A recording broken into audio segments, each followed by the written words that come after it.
What's up YouTube, Zero here. Welcome to the place where gamers, witches, wizards, and superheroes unite. Today, we're going to be taking a look at the Glacial Mass, which is a blueprint variant of the XM4 in Call of Duty Black Ops Cold War. So you can see my setup on the screen. It is typical, but let's get into the meat and potatoes, the weapon attachments on this gun. So in the muzzle category, we have the suppressor, which is giving me muzzle flash concealment at a cost of damage range and bullet velocity. Then we have the 13.7 takedown, which is going to increase my damage range by 150% at a cost of sprinting move speed. Then I have the Ember sighting point, which is going to increase the reveal distance and hip fire accuracy both by 30% at a cost of sprint to fire time and aim down sight time. Both of those at minus 10%. Then Jungle Style Mag, which is going to increase my reload quickness by 20%. The Drop Shot Wrap, which is going to increase the flinch resistance by 50%. And aim while going prone. That's the last of the attachments. You can see the camo on the screen. Kind of an ice blue. It is called Glacial Mass. So now let's get into some gameplay and talk more about this gun. Before I get into it, I do want to say that if you do enjoy this video, feel free to give it a thumbs up and hit that subscribe button for more Call of Duty content. I do a bunch of other video games, so check those out as well. Feel free to check out my Twitch. I stream a bunch of video games. The link is in the description. Without further ado, let's talk about the Glacial Mass for the XM4. So first things first, I gotta say that I love the XM4. It is one of my favorite guns in this game. It's this and the Krig, probably neck and neck for my two most used guns. I love both of these guns.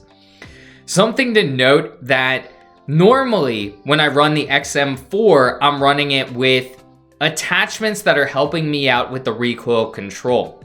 I'm not saying that the recoil is bad, it's just you have to get a little used to it, because none of these attachments are helping you out with the recoil. So that's just something to note. I know a lot of people, when you're using assault rifles, you want that recoil to be helped out a little bit. So this isn't going to do that. Again, the XM4 doesn't have that bad of recoil, so it's not too much of an issue. This setup, in my opinion, is really set up if you want to kind of be sneaky, if you want to sneak up on opponents, and maybe move around the map just with nobody knowing you're there. We have the suppressor. Suppressor is going to make it so we don't show up on the minimap. We have the 13.7 takedown, which is going to increase the damage range, which is going to offset that negative damage range we're getting from the suppressor. It's actually going to still give us a positive range overall because the suppressor is minus 15% damage range, where the 13.7 takedown is increasing that damage range by 150%. So in total, we're increasing our damage range by 135%. So that's nice if you want to kind of engage in some of those longer battles. Again, and that's where the recoil comes into play. One of the reasons why I wanted to mention that earlier. Over longer ranges, you can feel the effects of recoil more. If you're in closer ranges, you don't really have to worry about the recoil as much. If you're shooting over longer ranges, that's when you have to start worrying a little bit more about the recoil. Again, is it bad? No, it's just something to note that you may have to take a couple of games to get used to the recoil so you can maximize this gun's potential if you want to engage over longer ranges. I personally prefer having recoil control on my assault rifles. Regardless of the assault rifle, most of the assault rifles really could use help in the recoil category. The XM4 is one of the better assault rifles when it comes to recoil. Again, I actually had fun using this blueprint. But let's talk about some of the other attachments. The Ember sighting point. It's going to increase the reveal distance, which helps us out over range. We can see those enemies a little bit further away. And we have the increased range from the 13.7 takedown, so that's nice. Those kind of play well with each other. We have hip fire accuracy, which is kind of interesting. That's going to help us out at those closer ranges. The suppressor, in my opinion, is also going to help us out at those closer ranges. So on Nuketown, maybe you're trying to get into the opposite building. You're trying to get into your opponent's spawn area. So that's where the suppressor and the hip fire are really going to come into play. Our aim down sight time is minus 10% from that ember sighting point. So in closer range battles, we're probably not going to want to try and aim down the sight. We're probably going to want to try and use our hip fire. So this gun kind of does two things that decently okay. We have longer range battles, our effective damage range increase, we have the reveal distance increase, and then we have the hip fire accuracy increase, and we also have a suppressor, which is going to allow us to sneak around our enemy's spawn. So what this gun may not do as well are more of those closer range scenarios, not closer range scenarios, medium range scenarios where you think the XM4 would be amazing at. But the problem is, in some of those medium range scenarios, when you may want to aim down the sight because hip fire just may not be good for some of those medium range battles, it may not be as good because other opponents may have a stronger aim down sight time than you because you're taking away from yours. So some of those medium range battles is where this gun may actually be, this setup, not this gun, this blueprint setup may be its worst. Because if you're engaging in those longer range battles, most likely you're hard scoping. So you're aiming down the sight, holding a lane. So the aim down sight time isn't going to affect you in that scenario. You have the increased range, which is going to help you out in that scenario. If you want to sneak around, you have the hip fire and the suppressor for that. So this kind of does a couple of things well. I don't necessarily like taking away from the aim down sight time, but the way this gun is set up, it really works.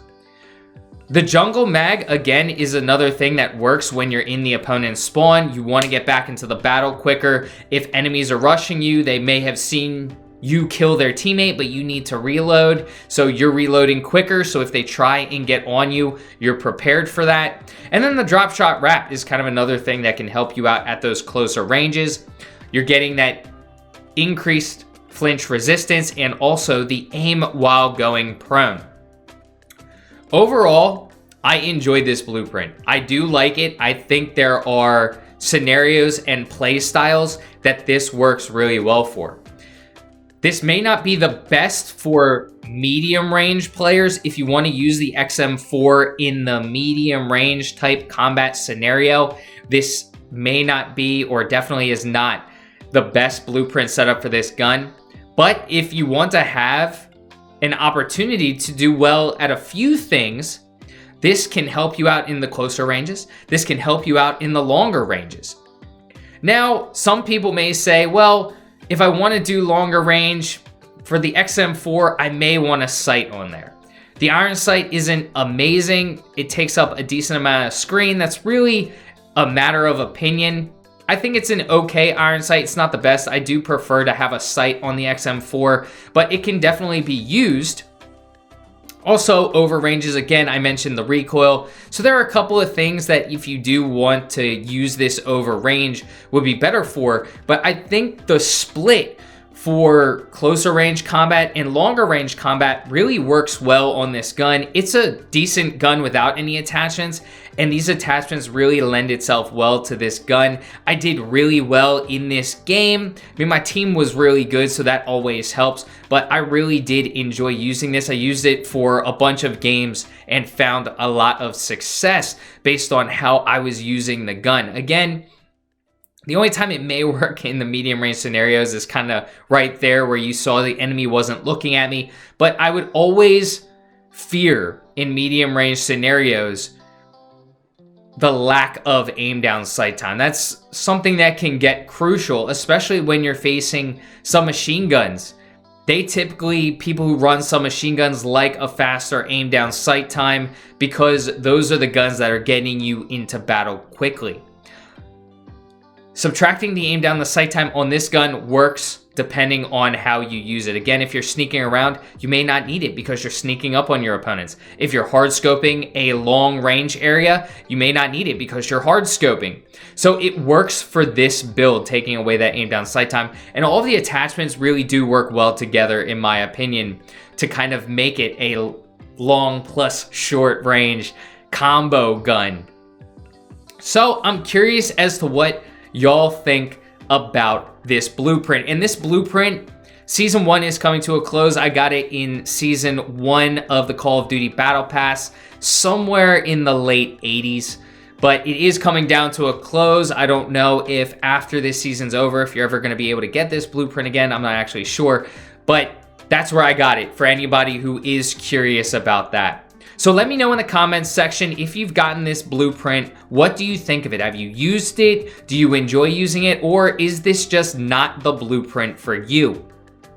Camo wise, I mean, it's because I really like the color blue. It's probably my second favorite color, but I like the ice blue look. The camo is, though, it's kind of plain. It is just straight ice blue.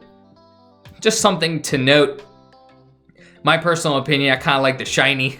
I know, ooh, shiny. I like the shiny camos better, the gold camo, the purple camos that have the cool little animations on them. Those are my favorite types of camos, one that are interactive, look really cool. So we are coming down to the end of the video. Thank y'all for sticking around with me until the end. Let me know what you think of this blueprint. What's your favorite blueprint so far? Let me know in the comments section. Be on the lookout for some more blueprint review videos. Well, until next time, peace.